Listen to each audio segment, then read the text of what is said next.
Good evening and good day all. So today I'm reading another letter from this collection of letters published from the Advaita Ashram, the press of the Ramakrishna Mutt.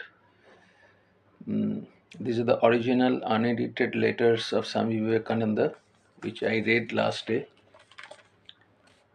and it comes in 4 volumes. So this is the first volume, and they are in chronological order. All the letters of Swamiji. And as we can understand, in those days there was no telephone communication or any other communication. So Swamiji is writing from his heart. And I already read one letter in the last session. Continuing that, I found another two interesting letters. One to Dewan Haridas Vyaridas Desai, and the second one to Maharaja of Mysore, which is writing after the address to the Parliament of Religions in Chicago in September 1893, where he became famous. So I'd like to start by reading the note on the last page here. Arise, awake, great Lord, he is at our back. I cannot write any more. Onward, I only tell you this, that whoever reads this letter will imbibe my spirit. I am a voice without a form.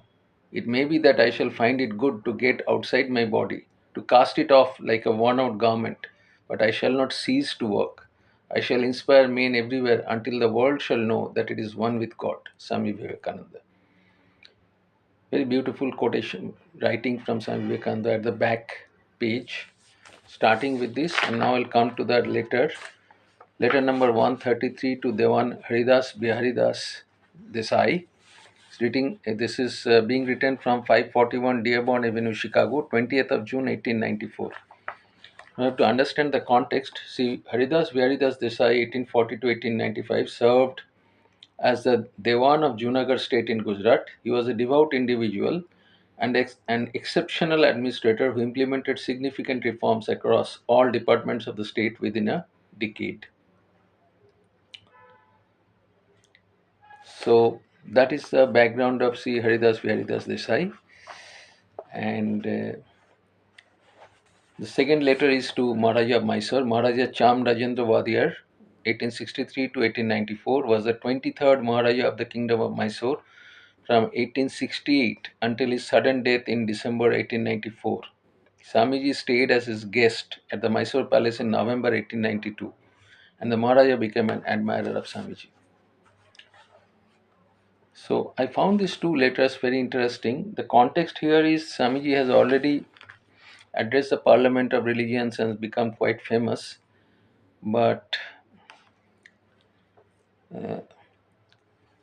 still, Swamiji has not been endorsed as a proper Hindu from the Hindu community in India. So we have to understand the context in which he is writing. He is being portrayed as a cheat, as a rogue by Indians in Chicago, and they have even written to the organizer of Parliament of Religion saying he's not a Hindu at all, and he's just a cheat and who is an imposter. And it is June of 1894, and the Parliament of Religions address happened, as we know, 11th September 1893. So already we can understand it. 8 9 months have passed. Now, in India, in the footnote it is written, letter number 133, in India, various public meetings were held in Swamiji's honor throughout the country, expressing gratitude towards him and the American people for their hospitality. Resolutions were passed affirming Swamiji's representation of Hinduism at the Parliament of Religions. These meetings took place in Madras on 20th April 1894, in Kumbakonam on 22nd August 1894, in Bangalore on 26th August 1894, and in Calcutta on 14th May and 5th September 1894. However, Swamiji received news of these meetings only in the first week of July 1894. So Swamiji received the news and these resolutions saying that yes, he is a Hindu representing the Hindus in the Parliament of Religions. This mm, note signed by the eminent people of that time was sent to the organizer of the Parliament of Religions only as late as July, just after this letter was written. So till that time, Swamiji was facing a very tough time because of this false propaganda, and we'll hear some of this in this letter. But I'm reading the letter not for that purpose. The purpose of reading this letter is his vision of India, which I found very striking, and we'll see that.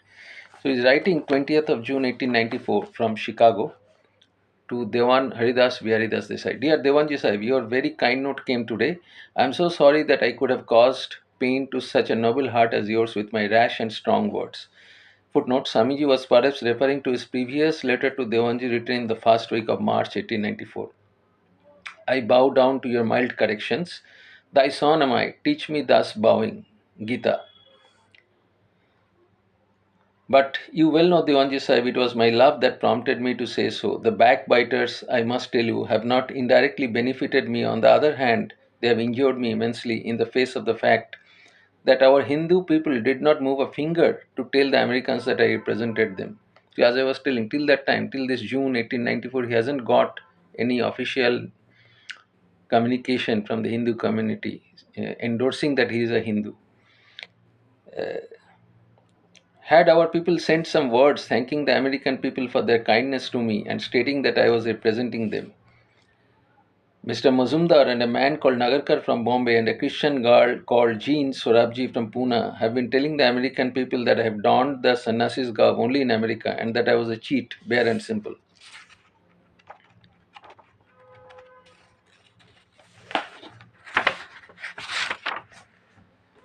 Now, so far as reception goes, it has no effect on the American nation, but so far as helping me with funds goes, it has a terrible effect in making them take off their helping hands off me. And it is 1 year since I have been here, and not one man of note from India has thought it fit to make the Americans know that I am no cheat. Frankly speaking, this is something new to me. I was not aware of this much of difficulty Swamiji had to face from his own, countrymen. This is something new to me. I don't know for all the readers whether everybody knows these things or not, but they should read these things. And it is 1 year since I've been here, and not one man of note from India has thought it fit to make the Americans know that I'm no cheat. Then again, the missionaries are always seeking for something against me, and they are busy picking up anything said against me by the Christian papers of India and publishing it here. Now, you must know that the people here know very little of the distinction in India between the Christian and the Hindu. Primarily, my coming here has been to raise funds for an enterprise of my own. Let me tell it all to you again. The whole difference between the West and East is in this: they are nations, we are not. That is, civilization, education here is general, it penetrates into the masses. The higher classes in India and America are the same, but the distance is infinite between the lower classes of the two countries. Now, I still feel this is the same. Whatever observations Swamiji made, I still feel it is very much relevant today. Why was it so easy for the English to conquer India? It was because they are a nation, we are not. When one of our great men dies, we must sit for centuries to have another, whereas they can produce them as fast as they die. When our Devanji Sahib will pass away, which the Lord may delay long for the good of my country, the nation will see the difficulty at once of filling his place, which is seen even now. Why they cannot dispense with your services? It is the dearth of great ones. Why so? Because they have such a bigger field of recruiting their great ones. We have so small.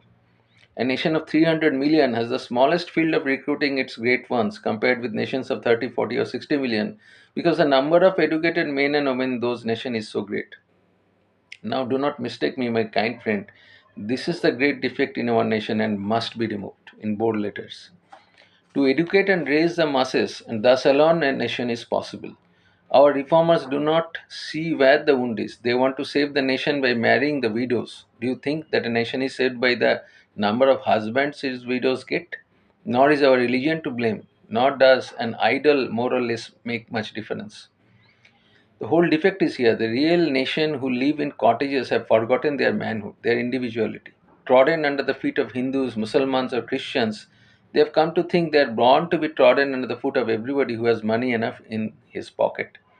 They are to be given back their lost individuality, in bold. They are to be educated. Whether idols will remain or not, whether widows will have husbands enough or not, whether caste is good or bad, I do not bother myself with such questions. Everyone must work out his own salvation. Our duty is to put the chemicals together. The crystallization will come through God's laws. Let us put ideas into their heads and they will do the rest. Now, this means educating the masses. Here are these difficulties. A pauper government cannot, will not do anything. So, no help from that quarter. Even if supposing we are in a position to open schools in each village free, still the poor boys would better go to the plough to earn their living rather than come to your school. We have neither the money nor can we make them come to education. The problem seems hopeless. So, what he's saying, even if I open the schools in the villages, let's say, will the people come? They may not, right? They are used to doing plowing, so they will still go for that. I found a way out. It is this: if the mountain does not come to Muhammad, Muhammad must go to the mountain. So he's telling a proverb. If the poor man cannot come to education, education must reach them at the plow, in the factory, everywhere. How? You have seen, my brethren. Now I can get hundreds of such all over India, unselfish, good, and educated. Let these men go from village to village, bringing not only religion to their door of everyone, but education. So I have a nucleus of organizing the widows also as instructors to our women. Now suppose the villagers, after their day's work, have come to their village and sitting under a tree or somewhere are smoking and talking the time away. Suppose two of these educated sannyasis get hold of them there and with a camera throw astronomical or other pictures, scenes from different nations, histories, etc. Thus with globes, maps, etc. and all this orally. How much can be done that way, Devanji? It is not that the eye is the only door of knowledge. The ear can do all the same. So they would have ideas and morality and hope for the better. And here our work ends. Let them do the rest. What would make the sannyasis make this sacrifice and undertake such a task? Religious enthusiasm. Every new religious wave requires a new center. The old religion can only be revivified by a new center. Hang your dogmas or doctrines, they never pay. It is a character, a life, a center, a godman that must lead the way. That must be the center around which all the other elements will gather themselves and then fall like a tidal wave upon society, carrying all before it, washing away all the impurities. Again, a piece of wood can only easily be cut along the grains, so the old Hinduism can only be reformed through Hinduism and not through the newfangled reform movements. At the same time, the reformers must be able to unite in themselves the culture of both the East and the West. Now, do you think that you have already seen the nucleus of such a great movement, that you have heard the low rumblings of the coming tidal wave, that center, that God man to lead was born in India? He was a great Ramakrishna Paramahamsa, and round him this band is slowly gathering. They will do the work. Now, Deyanji Maharaj, this requires an organization, money, a little at least to set the wheel in motion. Who would have given us the money in India? Suppose I would have asked you to help our movement before leaving India. Would you not have taken me up for a cheat? Would not everybody think so? Would they not? Many of them still think. I hate to be helped by them who think us cheats. So, Devanji Maharaj, I crossed over to come to America.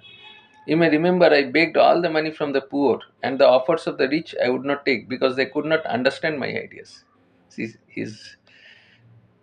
you can understand his feelings. He's telling, I cannot take money from a person who thinks I'm a cheat. He's giving me the money but still thinking I'm a cheat. I will not take the money. Now, lecturing for a year in this country, I could not succeed at all. Of course, I have no wants for myself, but my plan of raising some funds for setting up my work. First, this year is a very bad year in America. Thousands of their poor are without work. So, in a footnote, the panic of 1893 was a severe economic crisis in the United States lasting from 1893 to 1897, triggered by the collapse of the financial institution, and the stock market panic of May 1893 affected all sectors of the economy and caused high unemployment rates. So, he's saying that. Secondly, the missionaries and the Brahmo Samajis try to thwart all my views. Thirdly, a year has rolled by, and our countrymen even could not do so much for me as to say to the American people that he is a real sannyasi and no cheat, and that he represents the Hindu religion. Even this much, the expenditure of a few words, they could not do. Bravo, my countrymen. I love them. Divanji Sahib. Human help is burned with my foot. So think of it. Almost a year has passed, 9 months after his speech, but he has not got that official communication from the countrymen that he is a real Hindu and not a cheat. So just after this letter, actually in July, this letter comes and he starts weeping. Actually, in the letter itself, he's writing. He's not able to hold back his tears in joy. He who has been with me through hills and dales, through desert and forest, will be with me, I hope. If not, some heroic soul would arise sometime or other in India, far more abler than me, and carry it out. So I have told you all of it, Devanji. Excuse my long letter, my noble friend, one of the very few who really felt for me, has real kindness for me. You are at liberty, my friend, to think that I am a dreamer, a visionary, but believe at least that I am sincere to the backbone. And my greatest fault is that I love my country only too well. May you and yours be blessed ever and ever, my noble friend. May the shadow of the Almighty ever rest on all those you love. I offer my eternal gratitude to you. My debt to you is immense, not only because you are my friend, but because you have all your life served the Lord and your motherland so well. Ever yours in gratitude, Vivekananda. And then he is making a small request. I would ask a favor of you. I am going off to New York. This family, the Hales, have sheltered me all the time, loved me as their son, and that in spite of the calumny of our countrymen and their own priest, and that I came to them without any credentials or introductions or anything of that sort. I'd like to make them a little present. If you can send me some beautiful rugs made in Agra or Lahore, 2 or 3 pieces. They are very fond of Indian rugs for their floors. It's a great luxury. There's one difficulty: the Americans allow nothing in without taxing duty. Perhaps the consul at Bombay can make it come free by permitting it as a present to friends. If not, you may send them over. I'll pay the duty here. If they're too expensive, I do not care to have. As for me, I'm all right. I have enough to eat and drink and pay rent and go back whenever I like. Yours, Vivekananda. I think in those days also taxes were there. So we're asking for some rugs, saying maybe they'll charge a good amount of tax in the US port of entry. So very beautiful letter. I found this very moving, that he's telling, even if I open the schools in the villages, nothing is going to happen, because the villagers, they are not used to education. They'll not come to the school. So what do? So you go to the trees, under the trees when they're taking rest, take the maps, take some cameras, take some equipments, the globe, and teach them over there in word of mouth. That is how to spread the education. And this is, in many cases, this is true to this day, in my view. The next letter I'm reading, next one in the book, letter number 134, it is written to the Maharaja of Mysore, 23rd June 1894. Immediately next, I think both written on the same day, maybe. What was the date of the previous letter?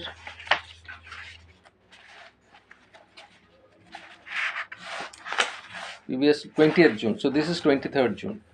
He is writing to the Maharaja of Mysore. Your Highness, Sri Narayana bless you and yours. Through your Highness' kind help, it has been possible for me to come to this country. Since then, I have become well known here, and the hospitable people of this country have supplied all my wants. It is a wonderful country, and this is a wonderful nation in many respects. No other nation applied so much energy in their everyday work as do the people of this country. Everything is machine. Then again, they are only 1/20th of the whole population of the world, yet they have fully 1/6 of all the wealth in the world. There is no limit to their wealth and luxuries, yet everything here is so dear. The wages of labor are the highest in the world, yet the fight between labor and capital is constant. Their women are the next thing to note. Nowhere on earth have women so many privileges as in America. They are slowly taking everything into their hands. And strange to say, the number of cultured women is far ahead of cultured men. Of course, the higher geniuses are mostly from the ranks of males. So far about their good points. As to their defects, in the first place, they are the most mechanical nation. With all the humbugs of the missionaries which you see in India, only 19 million out of 63 million have any religion at all. The rest do not care for anything but eating and drinking and making money. With all the criticism of the Westerners against our caste, they have a worse one, that of money. The almighty dollar, as the Americans say, can do anything here. The poor have no money. As to their treatment of Negroes, who mostly live in the South, it is simply brutal. For the least offense, they are flayed alive without judgment. No country on earth has so many laws, and in no country are they so little regarded. On the whole, our poor Hindu people are infinitely more moral than any of these Westerners. In their religion, they practice either hypocrisy or fanaticism. The learned are atheists, and the sober minded men have become disgusted with the superstitious, immoral religions and are looking forward to India for new light. Your Highness cannot realize without seeing how eagerly they take in any little bit of the grand thoughts of the holy Vedas, which alone can resist and harmonize the terrible onslaughts of modern science. They are theories of a creation out of nothing, of a created soul, and of the big tyrant of a god sitting on a throne in a place called heaven. The eternal hellfires have disgusted all the educated, and the noble thoughts of the Vedas about the eternity of creation and of the soul and of God in your own soul, they are imbibing fast in one shape or other. Within 50 years, all the educated of the world will come to believe in the eternity of both soul and creation of God as our highest and perfect nature, as taught in our holy Vedas. Even now, all the learned priests are interpreting the Bible in that way. The missionaries that you see in India do not represent Christianity in any way. This is my conclusion, that they require more spiritual civilization and we more material. The only thing that is at the root of all evils in India is the condition of the poor. So he is talking that the Vedas, which he is propagating in the West, has a great effect. And in fact, it continues till today. All these observations, I find they're very, very relevant, very, very proper, even at today's date, after 125 years. I myself subscribe to a channel. Recently, I started one gentleman, is that the website is jyotishakti.com. He teaches all the Vedic ideas. And there are so many people listening, giving comments, right? And there are such people, there are such women who chant Sanskrit mantras from the UK, right? So I subscribe some of these channels, and this is all happening. The one thing that is at the root of all evils in India is the condition of the poor. The poor in the West are devils, compared to them ours are angels, and it is therefore so much easier to raise our poor. The only thing to be done for our lower classes is to give them education, to develop their lost individuality in bold. That is the great task before our people and princes. Up to date, nothing has been done in that direction. Priest power and foreign conquest have trodden them for centuries, and under their feet, at last, the poor of India have forgotten that they are human beings. They are to be given ideas, their eyes are to be opened to see what is going on in the world around them, and then they'll work out their own salvation. So he's not trying to impose any religion, any ideas on the. They're saying give them education, let them figure out the rest. Every nation, every man, and every woman must work out their own salvation. The only help they require is to give them ideas, and then the rest must follow as the effect. Ours is to put the chemicals together. The crystallization comes in the law of nature. So our duty is to put idea in their heads, and they will do the rest. This is what is to be done in India. It was this idea that has been in my mind for a long time. I could not accomplish it in India, and that was the reason of my coming to this country. The great difficulty of educating the poor is this: suppose even if your highness opens a free school in every village, still it would do no good. For the poverty in India is such that the poor boys would rather go to help their fathers in the field or otherwise try to make a living than come to the school. Now, if the mountain does not come to Muhammad, Muhammad must go to the mountain. If the poor boys cannot come to education, education must go to him. Now, there are thousands of single minded, self sacrificing sannyasis in our own country going from village to village teaching religion. If some of them be organized as teachers also of secular things, they'll go from place to place, from door to door, not only preaching but teaching also. Suppose two of these men go to a village in the evening with a camera, a globe, some maps, etc. They can teach a great deal of astronomy and geography to the ignorant. Also, by telling stories about different nations and the people of every country, they can give the poor 100 times more information through the year than the poor can get in a lifetime through books. How beautiful idea, no? See, this same idea Rabindranath Tagore, implemented. I've seen it in Vishavarati, where the classes are under trees, right? Now, this requires an organization, which again means money. I have made enough in India to work for me, but alas, no money. It is greatly difficult to set a wheel in motion, and once set, that then it goes with accelerated velocity. After seeking full help in my own country and failing to get any sympathy from the rich, I came over to this country through your highness's help. The Americans do not care a bit whether the poor of India die or live, and why should they, when their own people never think of anything but of their own selfishness. My noble prince, this life is short. Now he's making a appeal to the prince, the Maharaja of Mysore. My noble prince, this life is short. The vanities of the world are transient, but they alone live who live for others. The rest are more dead than alive. One such high, noble-minded, and royal son of India as your highness can put it on its own feet again, and thus leave a name to posterity which shall be worshipped as God.